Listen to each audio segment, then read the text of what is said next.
Quand l'amour s'efface en silence, il y a des douleurs qu'on ne crie pas. On les vit en silence, dans le regard de l'autre qui ne nous regarde plus. Tu l'as sûrement déjà senti, ce froid qui s'installe sans qu'on sache pourquoi. Ce moment où tu es toujours là, mais plus vraiment attendu. Où les silences deviennent plus lourds que les disputes. Où l'amour commence à s'effriter, non pas par des tempêtes, mais par des absences invisibles. Aujourd'hui, on va parler de ces signes que beaucoup ignorent, mais que le cœur reconnaît tout de suite. Des signaux faibles, parfois confus, mais qui peuvent révéler une vérité difficile.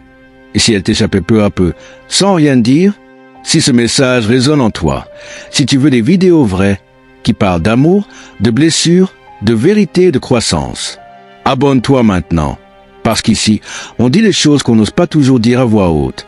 Active la cloche et entre avec moi dans cette exploration profonde du lien amoureux, là où se cachent souvent les plus grandes douleurs, mais aussi les plus grandes vérités. Prépare-toi, parce que ce que tu vas entendre pourrait t'ouvrir tes yeux ou toucher ton cœur. Partie 1. Elle devient soudainement distante.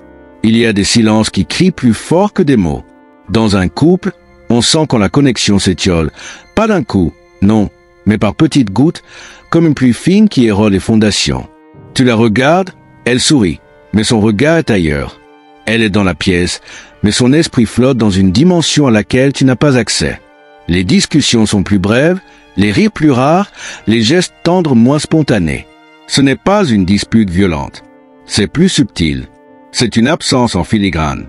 Tu poses une question et elle répond, mais mécaniquement. Tu partages une joie, elle hoche la tête, poliment, comme si son cœur s'était mis en veille ou déplacé hors de portée. La vraie alerte ici, c'est le changement.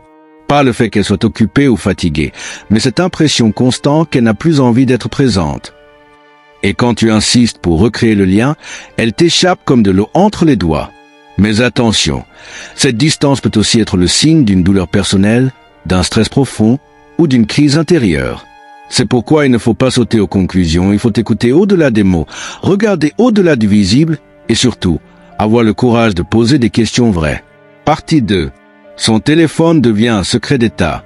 Tu te souviens du temps où son téléphone traînait librement sur la table, comme un objet banal, où les notifications s'affichaient sans crainte, où elle te montrait des vidéos en riant, partageant tout, même l'inutile.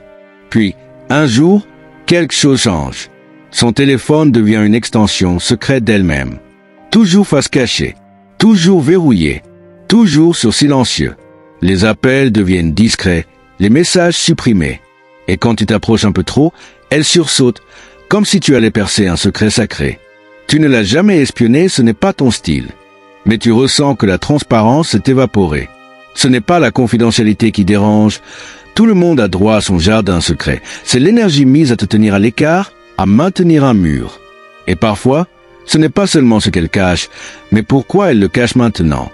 Encore une fois, la prudence est de mise. Cela ne veut pas dire qu'elle trahit. Ça peut être un besoin d'espace, ou une nouvelle habitude liée au travail, ou même une blessure passée qu'elle n'ose pas t'avouer. Mais dans une relation saine, le téléphone n'est pas un champ de mine. Il est un outil neutre, pas une source de méfiance permanente. La clé ici, c'est de ressentir la différence entre l'intimité et le secret. Le premier nourrit la confiance, le second la tue. Partie 3. Ces absences deviennent fréquentes et floues. On ne perd pas quelqu'un d'un coup. On commence par perdre ses habitudes, puis ses présences. Au début, c'est presque banal. Elle te dit qu'elle a une réunion, qu'elle sort voir des amis, qu'elle a besoin d'air. Et tu comprends. Évidemment, tout le monde a besoin de respirer. Mais très vite, les sorties se multiplient. Les explications se font plus vagues. Tu poses une question simple, « C'était comment ?»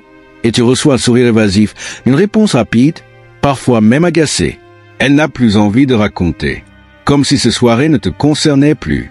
Tu remarques des détails. Elle se prépare plus longtemps, mais des vêtements qu'elle réservait aux occasions spéciales.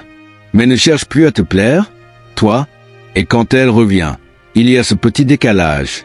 Elle est physiquement là, mais elle ramène avec elle une énergie étrangère, comme si elle revenait d'un ailleurs où tu n'existes pas. Ce genre d'absences ne sont pas qu'une question d'emploi du temps. Elles sont la traduction d'un éloignement plus profond, le cœur qui commence à battre hors du foyer. Mais là encore, restons prudents. Elle peut traverser une crise personnelle, chercher une bouffée d'air face à la routine, ou avoir besoin d'espace pour se retrouver. Tout ne se résume pas à l'infidélité.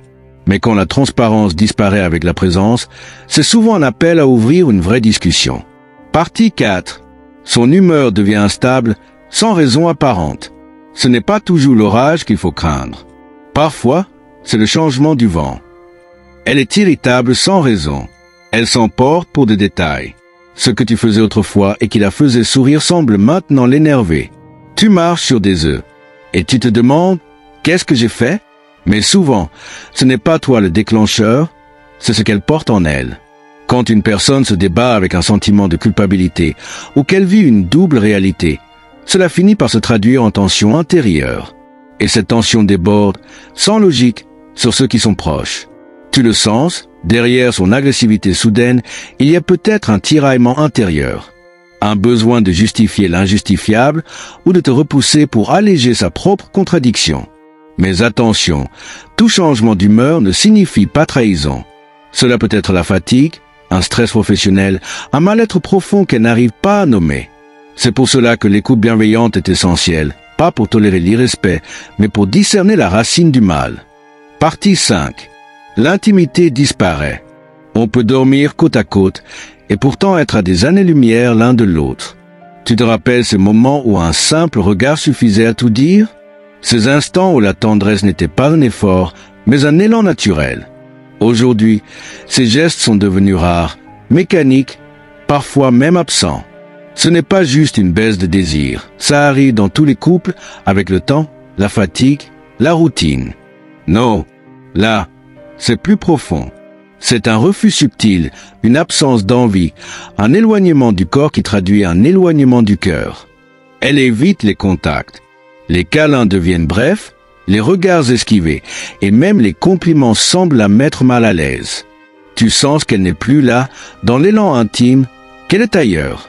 Parfois, ce n'est pas avec un autre homme qu'elle est, c'est simplement hors de votre lien. Mais là encore, sois prudent.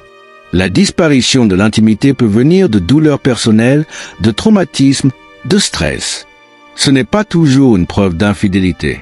Astérisque, mais quand ce silence du corps s'ajoute aux autres signes, il mérite d'être entendu. Silence a ses raisons, mais le dialogue a ses miracles. Ce que tu viens d'entendre, ce ne sont pas des accusations. Ce sont des indices, des lueurs faibles qui, mises bout à bout, peuvent éclairer une vérité cachée. Ce qui compte, ce n'est pas d'espionner, ni de blâmer, mais de sentir avec justesse, d'écouter avec maturité et surtout d'aimer avec lucidité. Parce qu'un vrai amour mérite la vérité, même quand elle fait peur. Merci infiniment d'avoir regardé cette vidéo jusqu'au bout. Si ce message t'a parlé, t'a éclairé ou touché, abonne-toi pour ne rien rater des prochains contenus qui mêlent réflexion, vérité et authenticité.